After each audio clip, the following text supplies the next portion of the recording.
Hello and good afternoon. Welcome to NERCOM's webinar on Sustaining the Change, Reviewing, Testing, and Utilizing New Workday Features. My name is Andrew Milligan, and I will be helping to facilitate today's session. Before we get started, please note that we are recording this session for later viewing, so please feel free to share it with colleagues who are unable to attend. And we really appreciate your feedback, so please take a moment at the end of the session to fill out the session evaluation. We are excited that you are joining us for today's webinar and hope that you will check the NERCOM website for upcoming webinars. For today's session, if you have any questions for our presenters, please enter them in the Q&A or chat windows. If you enter something in the chat window and would like all participants to see, please make sure to select all panelists and attendees under the "to." Also, we'll be monitoring Twitter for any questions and we'll share them with the presenters. And now it's my great pleasure to introduce today's speakers, Jimmy Barton and Spencer Wagner from Collaborative Solutions. Jimmy and Spencer, I'm going to turn it over to you, and thank you so much for leading today's webinar. Awesome. Thank you so much for the great introduction. Let me just toggle and share my screen so we can get started with the presentation. Excellent. Great. So we're really excited to be here, and welcome to our conversation on change sustainment with Workday feature releases. Just a quick thank you to Amy and the NERCOM leadership team for inviting us to facilitate today. Whether you're settling in for lunch or just starting your day, we're grateful you're joining us for this short hour together.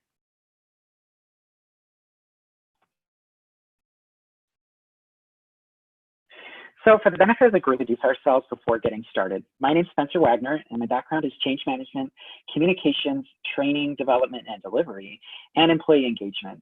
I transitioned from a Workday customer to a Workday partner and really enjoy helping project teams and leaders promote change in your organizations.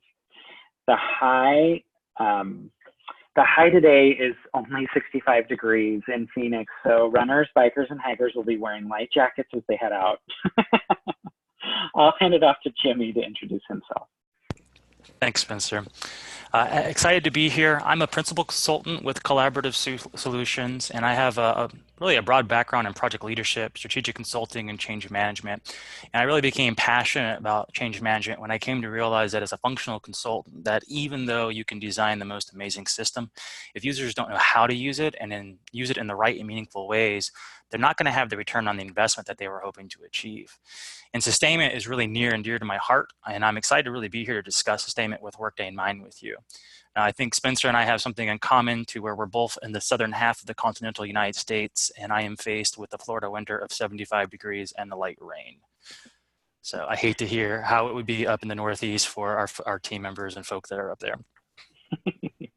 Awesome. Well, thanks, Jimmy, for the introduction. So we wanted to invite you today to share your perspective. So send questions and comments throughout our presentation. I have both windows up. As I'm presenting, Jimmy will take a look as well as Angela, and then vice versa. So we want to make sure that you feel engaged, although you're on mute, that you can still get feedback back to us as we present today. With that in mind, take a moment to chat your reason for joining our session today. Whether that's hearing something new about sustainment, or maybe it's something specific about a deployment that you have that you're interested to hear some answers for. So take a moment, chat that right in the chat box.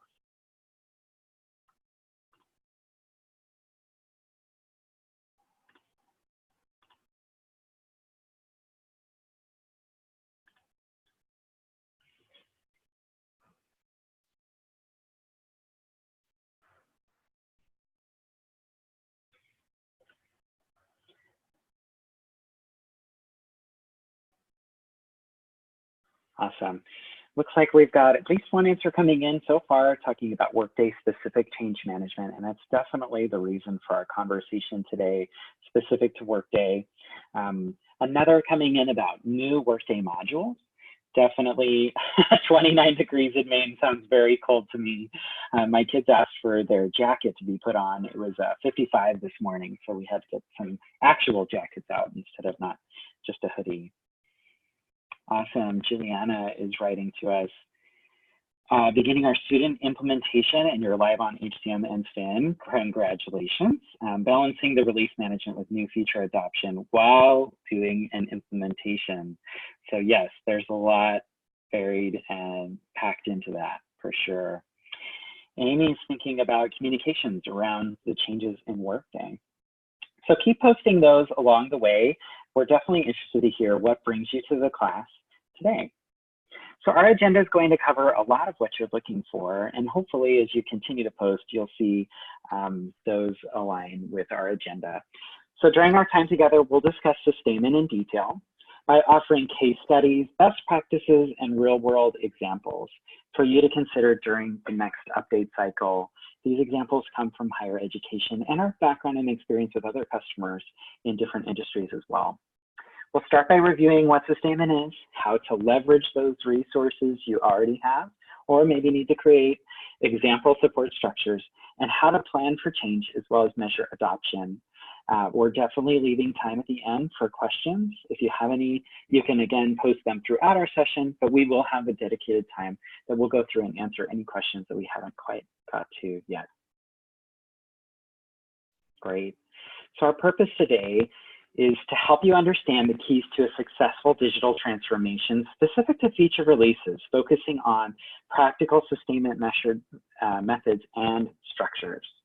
We hope by the end of this session, you'll increase your awareness of change management best practices that draw from Workday experience in higher education and industry, as well, that you will better be able to leverage a sustainment framework in higher education settings. The framework that is sensitive to bandwidth and resource constraints is definitely a huge focus for our conversation today. We understand that you may have limited resources and multiple changes happening at the same time. The last outcome we're hoping for is to gain insight from real-world scenarios from higher education demonstrating adoption and sustainment best practices. So with that, we'll move into the overall purpose of sustainment. So what is the purpose?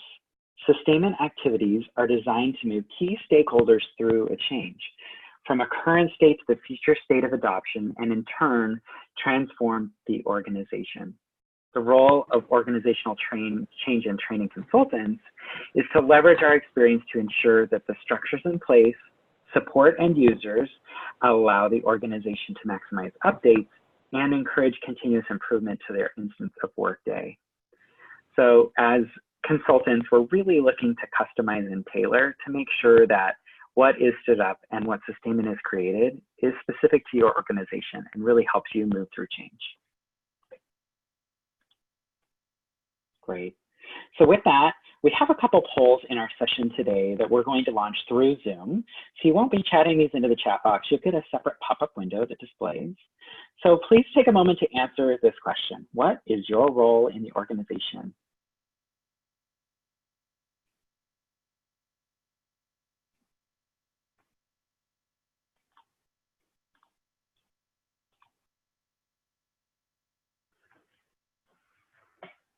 Excellent. So we'll give you some time to click those answers.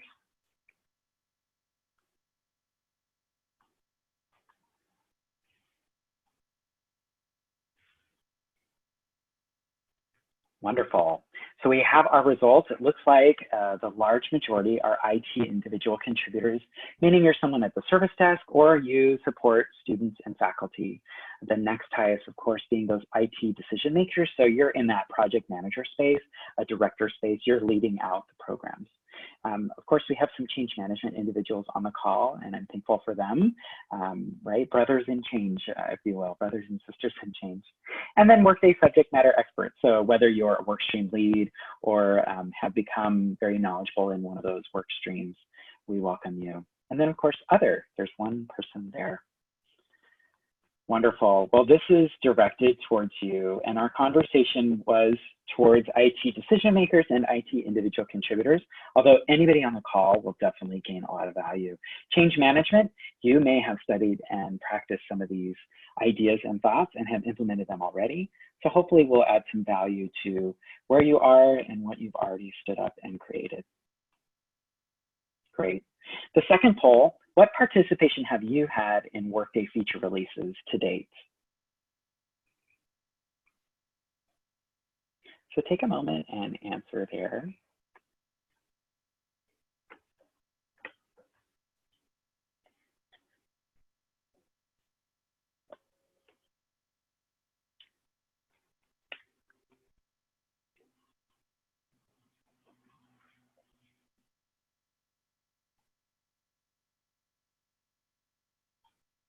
Great, wonderful. So it looks like you've been on this team, quite a few of you, over half, or just about half of the demographic was on the team that made decisions about feature uptake. And then the second highest was supporting users during the feature release. So pretty much a balance between decision makers in that and those who were supporting during a feature release. So wonderful. This will be great information for you. Great. Well, with that, let's introduce Sustainment with Workday. Fantastic. And if we can move to the next slide, please. So let's talk about Workday feature releases. And Workday is really unique in that as part of the cost of your subscription service, you receive 2 feature releases per year. And releases introduce new functionality that are generally aimed to address a business need or improve your Workday experience. And this allows you to really take full advantage of new enhancements and functionality that is built into the cost of your subscription service. But it's important to understand that the Workday releases can directly impact and change your business processes and reporting. So it becomes critical to really define and have a support and sustainment structure in place to understand which updates are not optional and which are. This is often referred to within the Workday ecosystem as opt-in and opt-out features. Now, as part of this release structure, what Workday does is they have a really definitive timeline. Generally about 8 weeks prior, they're going to release a getting started guidebook for that next release. 5 weeks prior to the release, the features will be available in a sandbox tenant for you. And then generally about 4 to 5 weeks out from that, there's documentation that's available. Now, one thing that Workday is very, very good is on transparency on what these updates are with respect to there being a lot of information out there on the community. There are specific places that you can go within the community to go and get specific information about updates. And they'll have what's new videos describing new features and enhancements in detail, as well as announcing Workday documentation where they have overview of highly anticipated features. But what I'd like to do is kind of take this into a more visual exposure here. And when we think about a sustainment planning timeline and looking at next year, thinking about 2020, Workday 34 is coming and Workday 35 is coming. And right now they've renamed them to Workday Release 1 2020 and Workday Release 2 2020. And we know that Workday introduces new Workday features and functionality about every 6 months. And this generally occurs around March and September, give or take. And clients are provided with that sandbox of new Workday code for their testing purposes. And you usually have about 4 weeks to test prior to update. And when we think about the ongoing scalability of your institution or your organization, looking at that purple line across the top, is that once you're live on the system, that doesn't mean that you haven't stopped scaling the system to meet your needs. And we have to take into consideration all of the updates that are coming along with it. And you're inevitably an ecosystem of constant change and improvement with Workday. And we want to be mindful that what we're going to explore in depth today will hopefully help you to define in your current support structure is meeting the institution's needs, or if there are other considerations you should take into account for sustainment of Workday features and new releases. But I think ultimately what we take from here is that just around the corner, we have to start planning for the next release. And what is that impact going to be for our end users? As an example of this, we can kind of talk about a case study of Workday 31, kind of giving you an example of an interface change that happened recently. In Workday 28 and before, the interface that you see on the left was the standard Workday user interface for employees. On the left, you have the current interface on Workday. And initially what happened is that customers were able to opt in or opt out on Workday 29 of the interface functionality.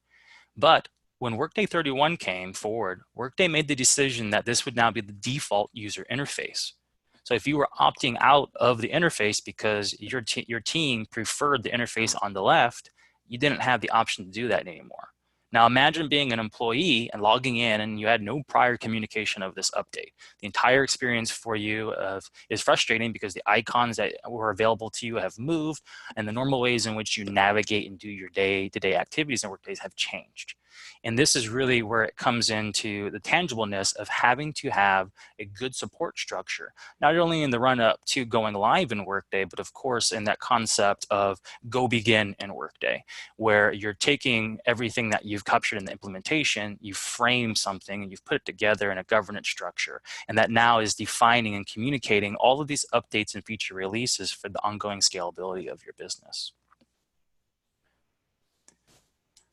Now, one of the things that we're going to really hopefully engage with you is some critical thinking. And as consultants, we use these questions here at a very high level to start engaging with clients, to get them thinking about sustainment, whether it be an implementation or even coming in on a CVS standpoint and talking about, are you ready to sustain? And there's a lot of information here, but it's important to digest this information and think about how we can take this and kind of transcend it down into a sustainment structure. And really what we always pose is, can you effectively answer these questions? And if you can't, what are the considerations we have to take into place? So from a government and sustainment standpoint, really, who is going to form the government and sustainment structure for Workday? Who's going to make those key decisions?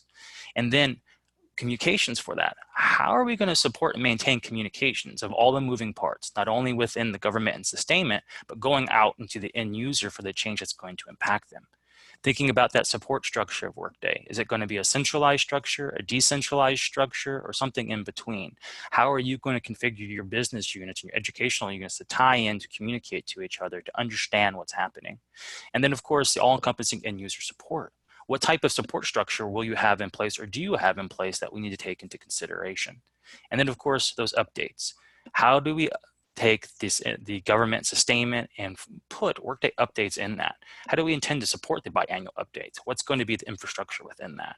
And then configuration changes and, of course, training sustainment, thinking about all those different things. So there's a lot to think about when you take on Workday and think about the scalability of the system and its impact on you as well as your end users. So what we'd like to do is throw one more case study up at you. And this is a recent one from Workday 33. And really, if you think about the questions that we just posed at a high level, we get more granular now. And we're asking the same questions, but we're asking them a little bit more specifically now. Because in Workday 33, we had the open enrollment redesign. And Workday 33 delivered a redesigned open enrollment workflow for your basically employees, but to them, they are defining as providing a more consistent experience between mobile applications and browsers. One of the things you have to look at when you're looking at an update like this is, who is the subject matter for this? You know, who do we need to bring forward and get their feedback on this? And then who is going to make the decision on this? If the subject matter says, no, we can opt out of this because we don't want to bring the open enrollment forward right now, then who's going to make those decisions to confirm that? And then what's impacted by this? If we don't do anything, Workday is going to push this out if you don't make a decision. So who's going to be impacted when we think about your open enrollment cycle coming around the corner, or new employees coming up and doing an open enrollment for the first time? And then, of course, how can we communicate this? For when the interface changes, we have to communicate to our end users. And thinking about training materials. Is there training materials or content that you have that supports this already that needs to be updated and redistributed? Excellent. You know, Jimmy, while you were sharing the experience to those case studies, Amy sent a comment and she said, it's almost a full-time job keeping track of what's coming in on the new releases. And I would agree. There's a lot to learn and a lot to read. And although all the information is provided, someone needs to sift through that information and understand. So our structure that we're proposing today hopefully will help to shoulder the load of the changes that are coming, the feature releases, and it's specific a little bit towards work streams. And we'll talk about that. If we think about our support during implementation, we have this project manager role. Of course, this is a high level picture here. You have additional roles, sponsors, and other things that are not included on this slide. But if we're looking specifically at this, the project manager is at the top, and then you have project work streams like HCM, finance, students, payroll, organizational change and training. And on the other side of the screen, you see change sustainment, or that change champion network that's been stood up and created to help disseminate messages, to provide feedback to the project team, to be testers, to be someone in a user experience lab environment. So these two groups have a lot of activity throughout the implementation of a project. And then at go live, you have the Workday administration. That project manager might continue on to different projects or different implementations, and someone else steps in. Maybe that's an HR, a finance, or an IT director. On the left-hand side, you have those same SMEs who help to triage and provide knowledge base on the decisions that have been made throughout implementation. And then on the right-hand side, you have the change sustainment. Again, boots on the ground that's helping at a go-live activity, or that's helping to understand the impacts and provide feedback of real end-user challenges that they are experiencing. So when we take those and move it into sustainment, we really are looking at a lot of the same individuals that can be leveraged so that you don't have to identify, find, seek out additional resources to be on the team, rather have them transition into something new. You can add additional resources as well. So if we're looking at the top, we have that Workday administration that continues. And then we have this shared governance model. Think of like a university committee that's helping with a specific task, function, or group. You have that shared governance between the functional SMEs and the change network leadership as well. Awesome. And I think one big thing that we like to talk about here is that when we think about sustainment, and I think to Amy's point, it is a full-time job. It's not just about getting Workday live and getting through that go live rush. It's about the ongoing sustainment of Workday. And a lot of times a comment that or a statement we always like to make is you don't know what you don't know. And you think the system is going to take care of itself, but to fully take advantage of what Workday offers, and of course the scalability of your institution, we have to figure out how we can micromanage it, and we position certain groups and responsibilities in charge of certain endeavors. And a lot of times what you'll see is that the subject matter experts will carry over in the sustainment model from making the decisions to carrying over forward into being basically a part of a governance board, that they are the ones that made the decisions. They know, they understand the consequences of them. But that shared governance, one thing is that we have a feedback loop here, and it's hard to throw it into this image because there's a lot going on. But on the left, the governance, depending on how we define that governance structure, whatever that hierarchy ends up being, which is unique and individual for every school, for every organization, is that the roles that are defined and the competencies that are needed in that have decisions considerations with everything that's going on. Not only internally within what you're doing with business changes and updates to configuration, but with new Workday functionality, those biannual updates, and then as you start to expand roles and responsibilities. Often what does not happen is that this is not communicated to the end user. And if it is communicated to them, not in an efficient way. And trying to manage the left side of the screen and the right hand of the screen becomes a significant challenge. And so we always have to think about sustainment as this feedback loop, to where the decisions that are being made by the governance have a direct impact on the end user. And we want to reinforce the end users for training and communications and give them a way to be supported through some sort of end user support mechanism. And then from that support mechanism to get feedback back into the governance structure so that you know how to reposition maybe communications or training that didn't meet the needs of what you were expecting it to do. Excellent. Yeah, I definitely think if we're looking at that shared governance model, that we consider who's a decision maker versus who is someone who's going to be configuring, implementing, and sharing that. And that's definitely a consideration we're making as we look ahead to our support structures. So let's talk about the process flow for sustainment, looking at two different versions.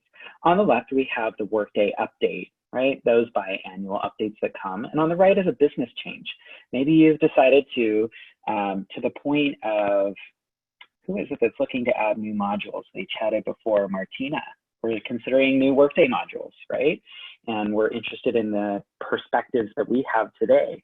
So if you're looking to make those changes, who's the governance group that decides that on the right, and how they move forward and evaluates impacts that users are experiencing? Then we move down to the Workday SME, making the actual configuration changes, updates, and testing. Then the training SMEs are notified. How are we going to get this out to people? Oh, I'm sorry. How are we going to get this out to people? How are they going to understand the information? And then communication. How are we going to describe it to those who are impacted the most? How are we going to share what is new and what is highlighted as a new feature? On the left-hand side is what our conversation is most about today, Workday updates. We have that governance group as well, who are evaluating and deciding what to opt in for. Again, there are some that you cannot opt out of, but there are opt-in decisions along the way. So which ones do we opt in for now versus later, and why? Because you have other changes, right? Maybe your change saturation is pretty high and you want to wait to implement a change. From there, we move to the second tier where Workday SMEs are determining the impact and they're making any configuration changes. And then the training SMEs are notified to update those materials along the way, and communications SMEs are tapped to create resources and to highlight those new updates to end users. So a question that just came through, since the SMEs are not necessarily security experts in Workday, how does the security group interact with this process flow? That's a great question and a great decision to make. I think the security group is part of that functional team, right? They have the ownership, they have the ability to participate, and that can definitely help as they are sitting in the room around the table, if you will, that they can have a say and have their hand in a decision. Any thoughts about how security can be involved, specific work stream, Jimmy?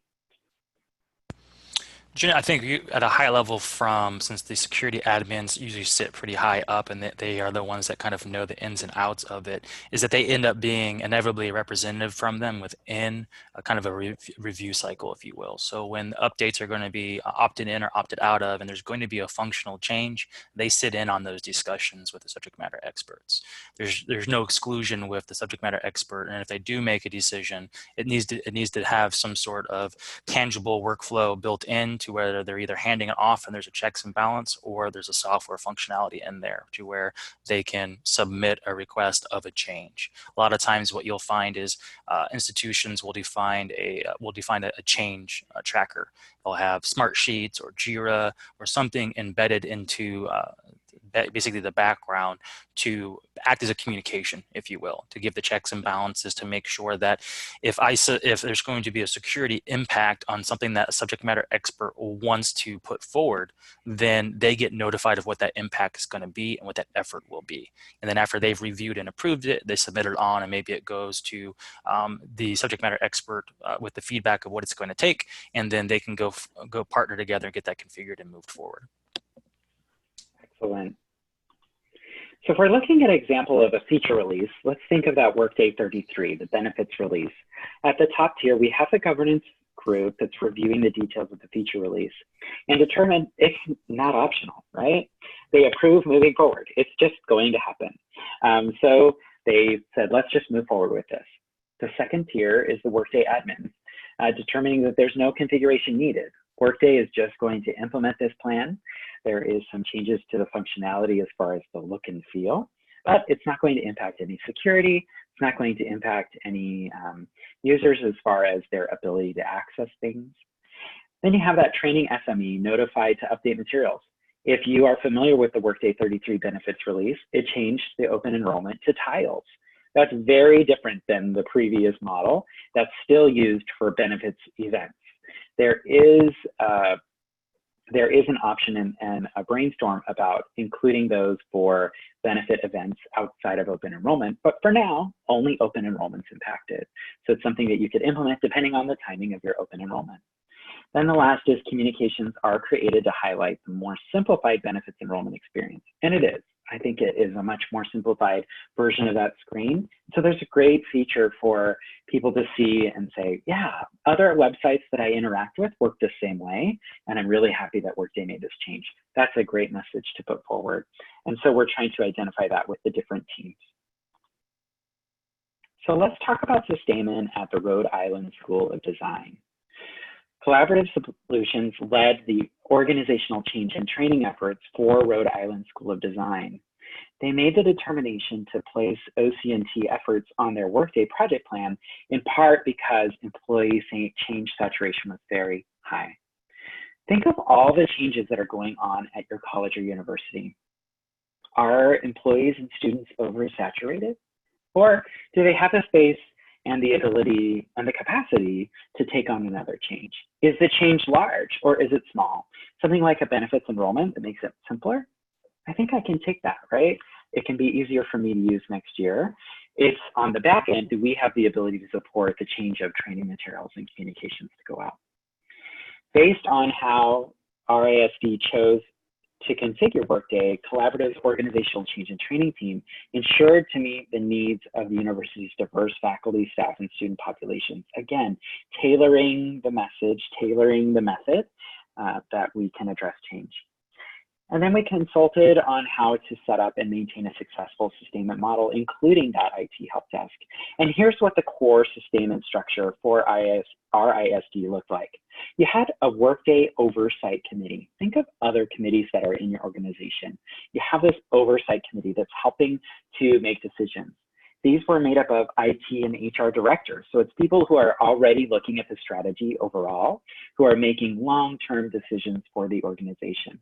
They were part of that oversight committee. And then we leveraged the existing project groups to ensure the continued adoption and change management success.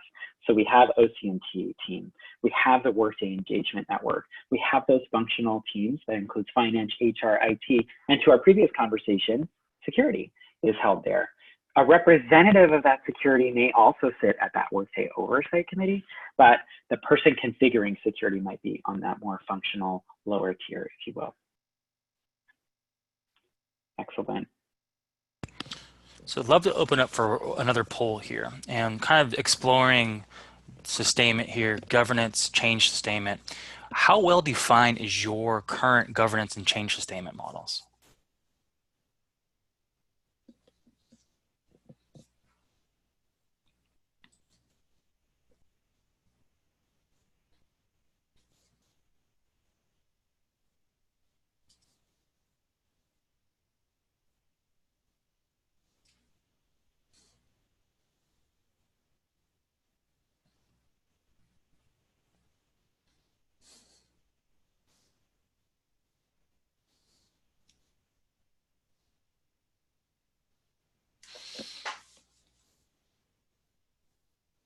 So seeing the feedback now, one representative has basically got the entire structure configured and designed and good to go, and I applaud that effort. It's no easy effort.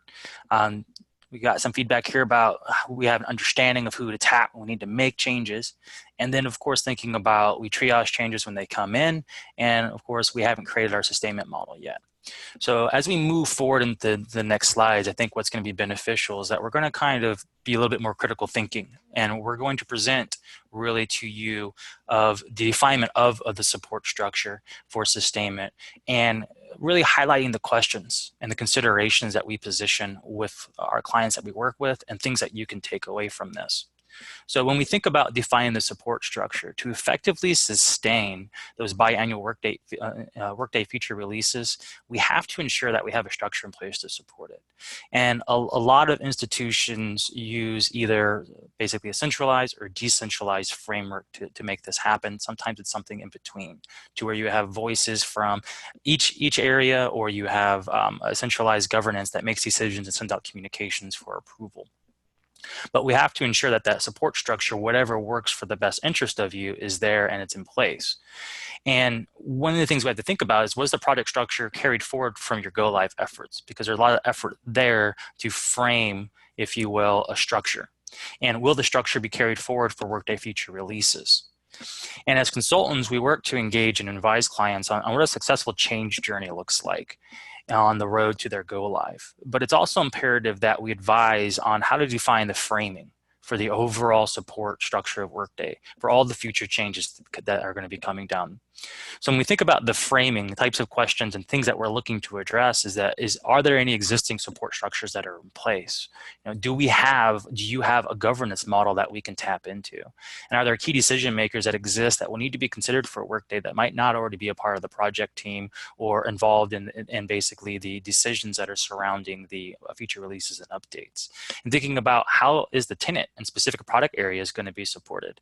And then how will decisions be made for the ongoing scalability of your institution with Workday in mind? And as we move forward, really, I want you to start thinking, and we start to share questions, I want you to start thinking about these a little bit more, because we're going to share questions centered around sustainment that we engage clients with, and the considerations that these questions help to reinforce. And really, the hope is that you can utilize these questions to evaluate your own Workday support structure and position or make improvements or make changes where you see fit. I did want to tease out, we are talking about governance today, but there is a more in-depth session that's being held in January on the 22nd that you can register on NERCOM's website for the governance and decision-making framework, really leading for Workday success. So if you haven't registered for that, make sure you do. A collaborative will also be panelists for that presentation. So definitely, if you haven't had the chance yet, go ahead and register. It's a fantastic call out, because governance plays an absolutely critical role in everything that is involved with sustainment. When we think about sustainment, what we have right here is on the left-hand side of the screen is we have questions, general questions that we engage. And on the right hand is considerations that come from these types of questions. So when we think about the governance is really who, really that who, what, when, where concept comes into play. Who is going to form that Workday governance and sustainment structure, or who is? And what improvements do we need to make to it because it's not meeting our current needs? And are there existing structures and processes that can be utilized to empower the governance structure, whether it be software that's out there to help support decision making or improvement in internal communications? What needs to happen so that the governance structure can be more impactful? When we think about, should the teams that have made decisions during the implementation inherit the governance role post go live? A lot of times that happens to where subject matter experts and change leaders basically transcend from their project roles and act in basically a Workday capacity. They've already got the experience and the exposure. Sometimes that's not the case. And there's a handoff, if you will, between a project team that's implementing it to a team that's going to sustain it. But these teams have valuable insight into the design of the system and would better understand really impacts of changes to the business structure that impact your Workday business processes, as well as potential impacts of updates and maintenance to current processes that impact other functional areas, because they've been in the trenches together. They understand what's going to happen. And really one of the critical ones is roles that are required. Is when we start to engage them is what roles are we going to need and that you need to start thinking about, from system administrators and IT and functional leads, and what is the resourcing availability to maintain it.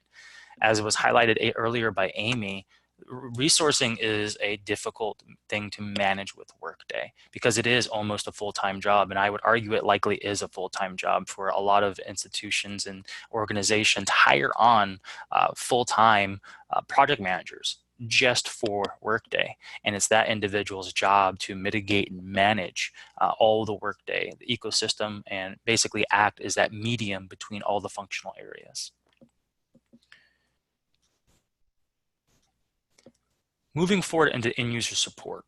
One of the most critical things about any type of sustainment structure is what we have in place for the end users and who will support them. Is it going to be those knowledgeable individuals that was part of the implementation, or is it going to be somebody else? How do we give those individuals information that they need to support the end users? Is there an existing ticketing system that you have? A lot of times there isn't one. Well, what do we need to have in place from a software standpoint to not only basically support the end user support model, but the governance model that ties into this? And then what systems are in place? What types of software is out there to help us? And then how is this going to help us establish really that effective feedback loop? Because the feedback loop is extremely important to sustainment.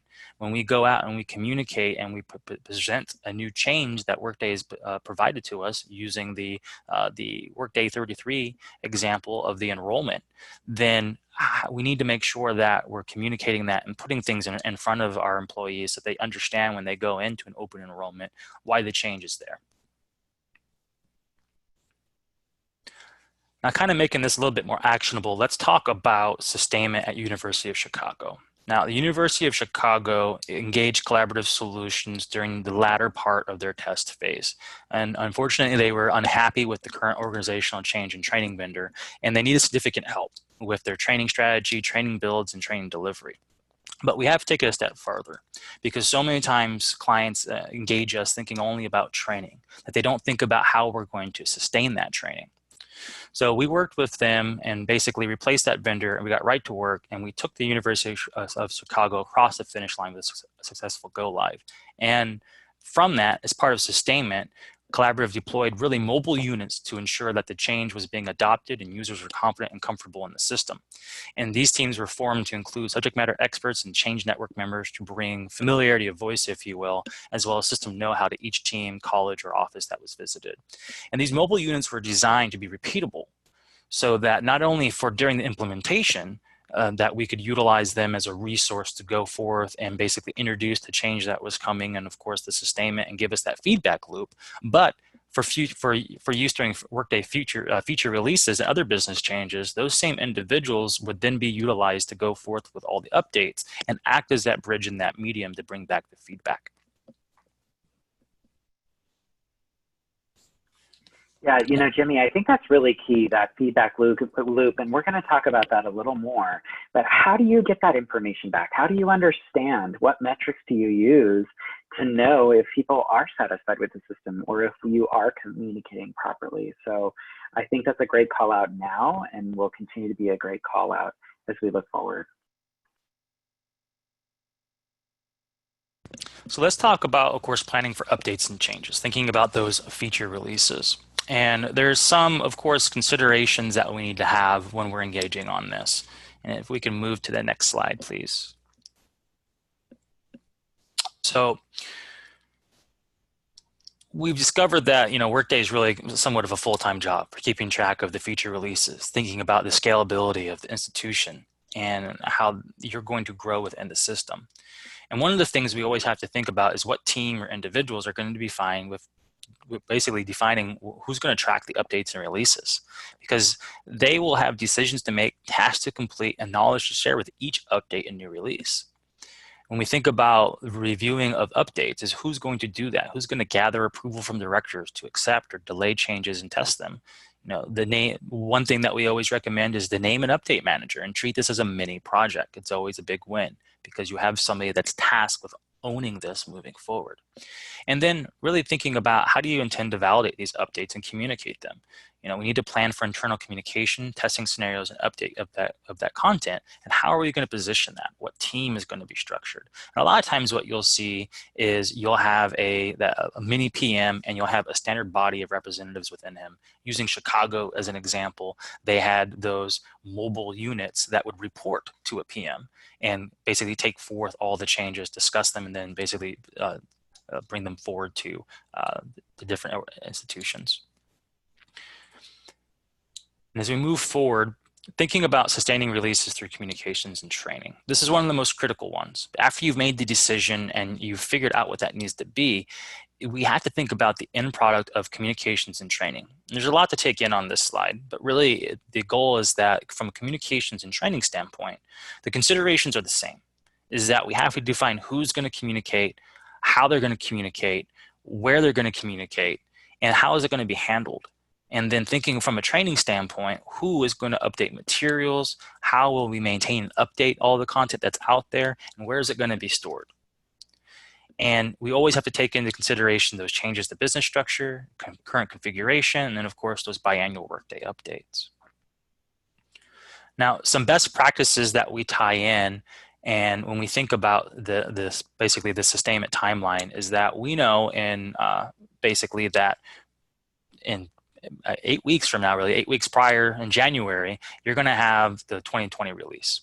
So with this is where you're going to start being able to reviewing of the content, start making decisions with respect to how you see that impacting you. About 5 weeks prior, you're going to get access to a sandbox tenant.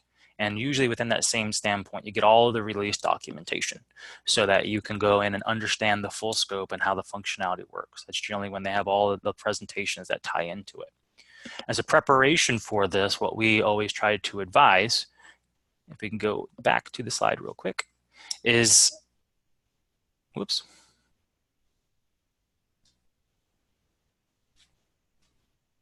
We go to the update process and preparation. Apologies. There it is. So on the preparation, it's really about identifying and assembling a team early. And usually my recommendation is to have a consistent team that is always in place. It's the same team. To really reuse those lessons learned. You've already done user acceptance testing. Don't repeat anything unnecessarily. You can use those same testing that you did to validate the system to validate basically new functionality as well. And of course, taking the opportunity to familiarize yourself with Workday updates, attend any of the informational items they have from quarterly work groups and the sessions they have, and then really getting in the know and having a group of individuals tasked with reviewing the update information, whether it be the feature release guidebook and the what's new. And thinking about identifying and preparing for those changes that are going to, of course, cross application features when we think about the immediate impact to existing configuration and what's the support structure that it's going to take place to take you forward.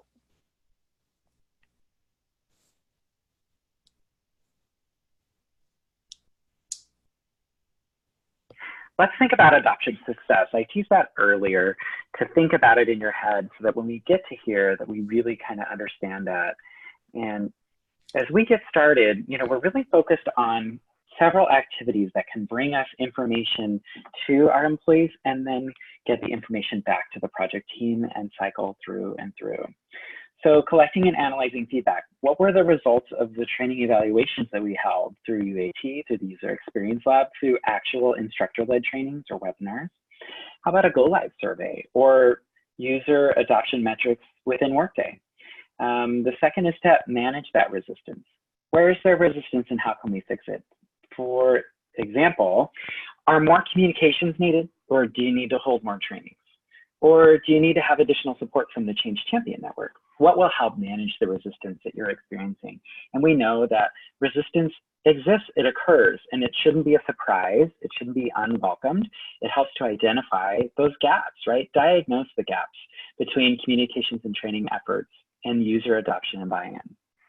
And then remediate. How do we encourage behavior change? Do we add some additional trainings? Do we see what feedback occurs afterwards? Do we start to monitor and see how the progress is moving forward? Do we increase support? Are there office hours that are standard for HR practitioners to hold? Or in our finance team, do they have a weekly or a monthly cadence to have an ability to reach out to them? And then how do we resolve performance knowledge gaps that are identified? All part of that remediation step. And then last is to celebrate success. What are some ways that we can recognize contributions to the project, demonstrate progress, and develop a united sense of accomplishment, and publicly, key there, publicly acknowledge achievement? So I think that's really a great way. Go live activities are a great exercise at go live, but how do you continue to celebrate successes over time?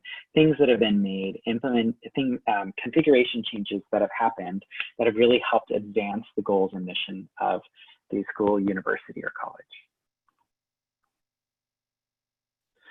So as we end here with adoption metrics, how will end user adoption be measured? Decisions need to be made about that. Is it based on specific transactions? Is it based on a number of users who are doing a certain thing, or the amount of time something's being held up? Or is it a smile survey? Is it something that happens after something has changed?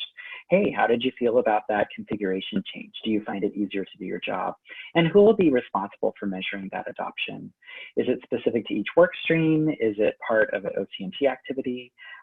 Really identifying who that is. And of course, consideration to work with your HCM functional lead to ensure that adoption reports are turned on, that working with your reporting lead, you have the correct custom reports created. Here's a nod to continue value services offered by Collaborative, that you could have someone in continued value services create the right reports for you to explain the configuration needed and create a customer report that gives you the data you've been looking for to really help leverage Workday for everything it's intended to do. And turning on Workday usage metrics. So some tips and tricks as we close. We're getting close to the top of the hour and we want to make sure that we have time for questions. Ongoing training sustainment. Be mindful of high effort items like webinars and videos. If you have already created webinars and videos, maybe you take a look at what the broad stroke or how many are part of that and decide if you need to remake them when a change is made. If you have a video that hasn't been accessed often or is not being used, maybe you don't need to remake that video and provide that again for your next round for sustainment. Be strategic with screenshots and graphics in static documents. The more screenshots you take, the more risk you have that Workday will change that screenshot and you will need to take another one. So can you use text? Can you use a tutorial? Can you use bold lettering instead of a specific screenshot? And if you've already used screenshots in your documentation, you feel like users are fairly comfortable, maybe there's a quick reference guide that you can create that has a more limited set of information that can be used quickly by more advanced users. Establish core templates and terminology that can be reused over time. I stress this so much that your PowerPoint presentations, the documentation that you use, even the communication format that you're driving for is existing and can be used over and over again. And be mindful of where items are hyperlinked throughout Workday. Maybe you have a link to something that goes out to your SharePoint or goes out to another part of your student services website. Understand that that information needs to be updated and the links need to change if they get broken. And who identifies that and looks through to make sure everything's still working properly. The last is sustainment planning tips and tricks to weave it in early and often. Make decisions early in the project. If you are already through your Workday implementation, make it early before the feature release happens, right? It's going to happen and it's going to occur. Imagine the surprise if you open your app and it no longer functions the same way. So make sustainment an ongoing topic during all of your Workday team meetings.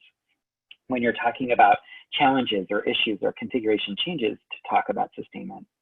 Engage with your sponsors, the Change Champion Network, and functional SMEs.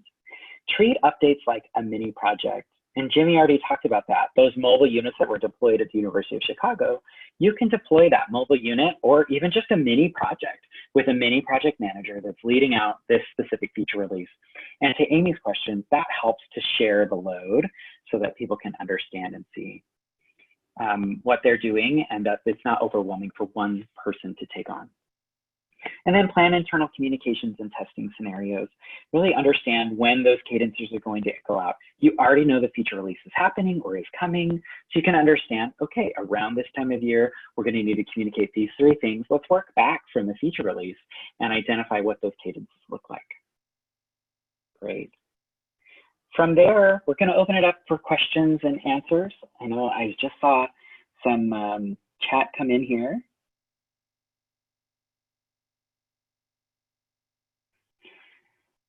It says, what approaches would you recommend to help bring people along without making it seem like we're dismissing all the work they've already put in? So yeah, evolving your existing support model is key. I think it has to do, from my perspective, of involving the right people from a senior leadership perspective. If you can identify a strategy that is going to help drive any changes that you make, and that you're basing the changes not on people, but on a problem or an issue that you're trying to solve, fix, or change. So I think that definitely makes a big difference. Jimmy, did you want to weigh in on that question? Yeah, I think it's definitely not about the people because everybody manages things a little bit differently. And usually in situations like that, where you know you need to evolve your existing support model because it's not meeting the ask, and you don't definitely want to miss all the work because, as we've discussed, managing the feature releases and things like that are extremely time intensive. but looking at it more from a product lens of a scalability of a growth, and saying basically bringing on people or repositioning them if needed, but really focusing on the product itself and defining the scalability and either adding in more resources to help prop them, and then of course bringing in senior resources to kind of help direct it. Usually an evolving of the existing support model doesn't discount or dismiss, it adds to.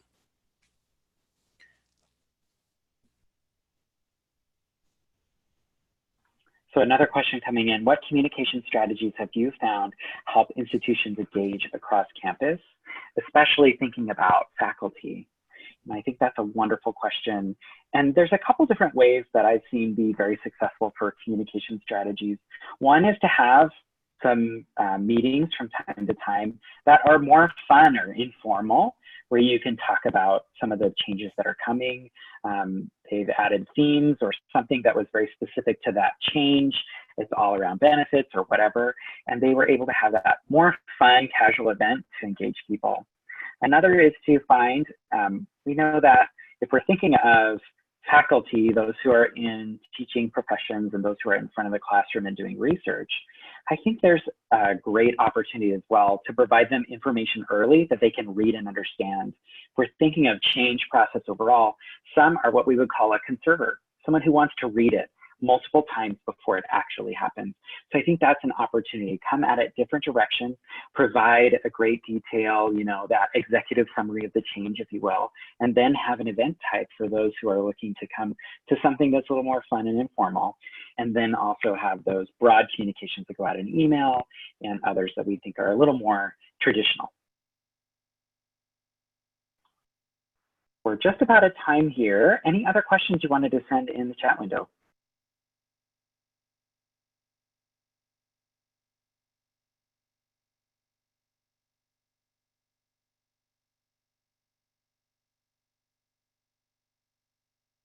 Great. Well, thank you so much, Jimmy and Spencer. We really appreciate you taking the time to lead us in this webinar today. So I just want to thank everyone for attending. I want to thank, again, Jimmy and Spencer for leading the session. So again, on behalf of NERCOM, thank you, everyone, and have a wonderful day. Yeah, thank you so much for having us. It was a pleasure.